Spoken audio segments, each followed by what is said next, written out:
थाना बिजनौर की कार्य प्रणाली पर उठ रहे सवाल। पीड़िता का आरोप की पुलिस दबंग लोगों पर नहीं कर रही है कोई कार्यवाही। थाने में तैनात इंस्पेक्टर राजकुमार पर भी पीड़िता ने लगाया आरोप। 5 जनवरी को महिला के साथ हुई थी छेड़छाड़ व मारपीट। पीड़िता का कहना कि उनके साथ छेड़छाड़ करने वाला, मारपीट करने वाले पहले भी कई घटनाओं को दे चुके हैं अंजाम। महिला की दुकान राजधानी कॉलोनी के गेट के सामने महिला कॉस्मेटिक की है। दबंग लगातार महिला को दे रहे जान से मारने की धमकी। महिला डर के कारण नहीं खोल पा रही है अपनी शॉप। दबंगों के डर से महिला ने अपना घर बदल दिया। उसके बाद भी महिला की नहीं हो रही कोई भी सुनवाई। दबंग लगातार खुलेआम दे रहे धमकियां। पीड़िता ने महिला आयोग से भी लगाई न्याय की गुहार।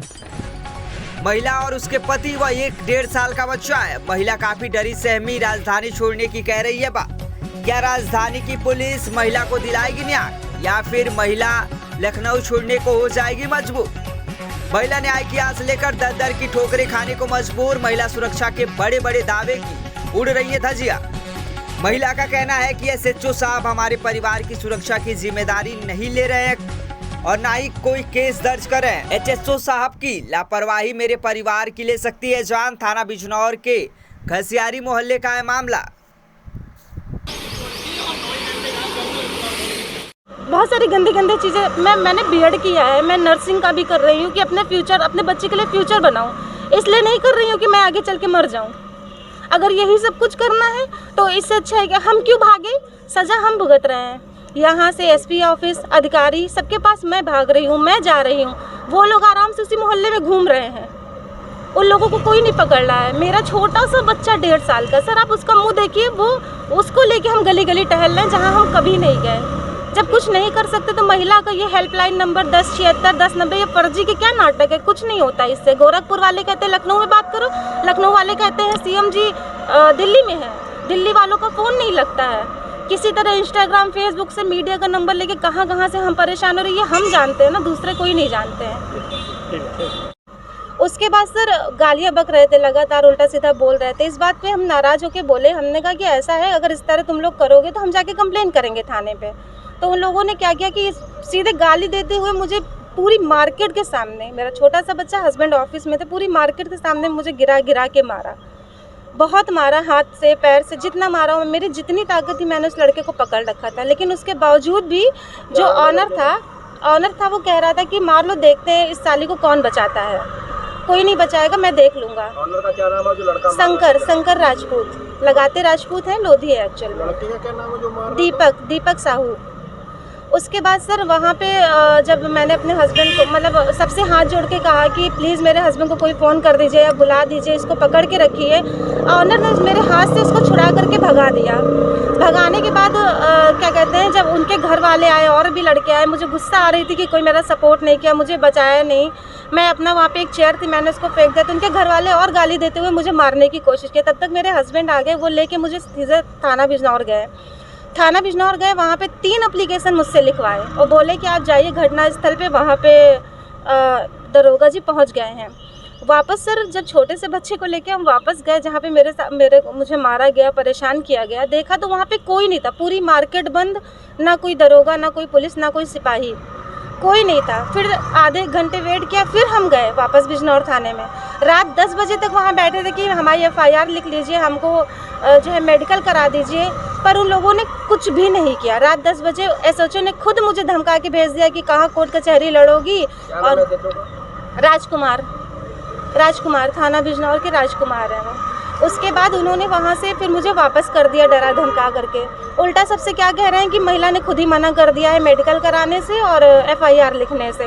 वापस आई तो हमारे DIG हैं तहसीलदार सिंह ताऊजी रायवेली के, वो रिटायर्ड हैं, उनसे उनका फ़ोन आया। उन्होंने पूछी सारी बात तो मैंने उनको बताया। तो उन्होंने फ़ोन करके बहुत डांटा उनको कि ये कैसी गुंडागर्दी है, कि आप लोग कुछ कर नहीं रहे हैं और ऐसा महिला को एक पीटा गया है वहाँ पे। दूसरे दिन सुबह 8 बजे फिर बुलाया। बुलाने के बाद सर वहाँ पे उन लोगों ने क्या कहते हैं NCR रिपोर्ट मुझे थमा दी। मेडिकल कराया, NCR रिपोर्ट। जब मैंने कहा ये FIR नहीं है NCR है तो वो मान नहीं रहे थे। जब मैंने कहा कि इसको DIG के पास भेज दूँ, तब जाके उन्होंने इस केस से ही उसी में ये FIR में तब्दील किया इन्होंने। उसके बाद सर इसमें लिखा हुआ है गिरफ्तारी हुई अभी तक? कुछ भी नहीं सर, कुछ भी नहीं हुआ है। वो आपको आपका जो आरोप है इस तरीके से आपके साथ घटना हुई, इसके बाद अगर पुलिस कार्रवाई नहीं करती तो क्या करेंगे? सर इसके लिए हम डीसीपी मैम अपर्णा गौतम के पास गए।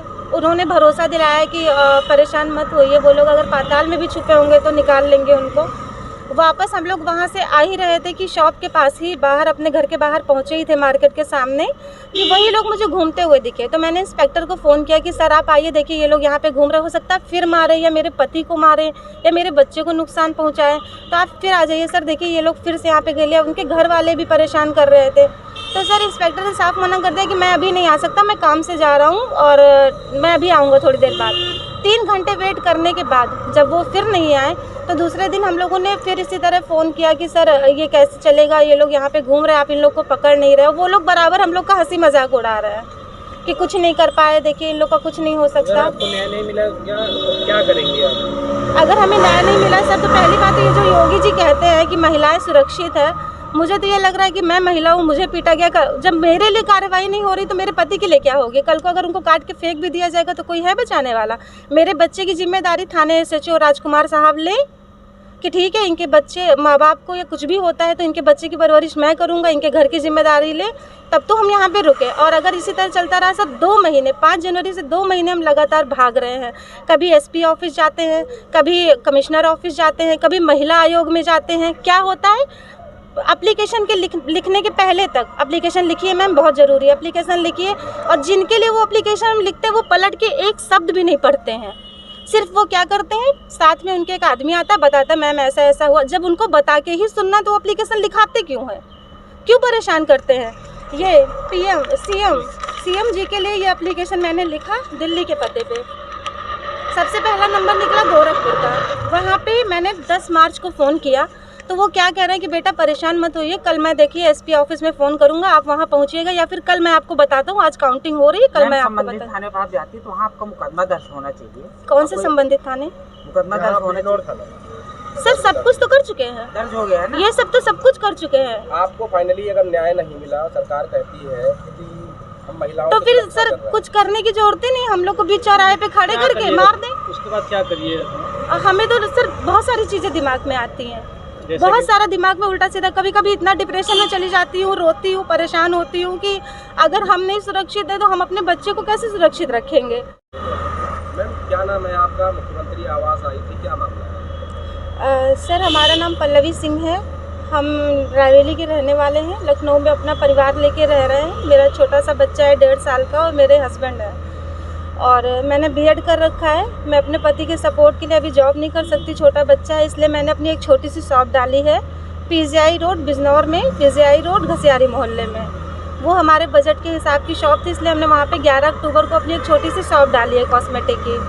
सर शॉप डालने के बाद वहाँ पर जो ऑनर है वो ऑनर पहले तो बड़ा भरोसा दिला करके कि भैया आप बीवी बच्चे की चिंता मत करिए, हम लोग हैं यहाँ पे, कोई दिक्कत होगी तो हम आपका सपोर्ट करेंगे।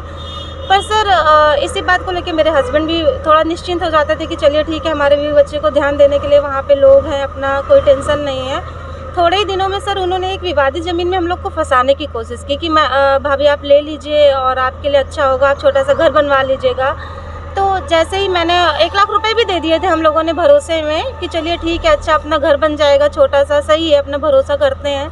उसके बाद जब मुझे और लोगों से पता चला कि वो लोग सही नहीं है, दलाल हैं, परेशान करते हैं, लोगों को फंसाते हैं, इस वजह से सर हमने अपने पैसे बहाने से उनसे पहले 50,000 रुपये ले लिए, फिर बहाने से ले लिए कि भैया हम आपको जनवरी फरवरी तक पैसे दे देंगे घर लेने के लिए, अभी हम नहीं ले सकते, थोड़ा दुकान का काम बढ़ाना है। इस बात को लेके जब पैसे वापस ले लिए, जब उसको पता चला कि क्या कहते हैं कि इन लोगों को पता चल चुका है कि अब ये लोग जान चुके हैं कि हम लोग फंसा रहे थे, जो भी है, इस बात से वो बहुत चिढ़ गया।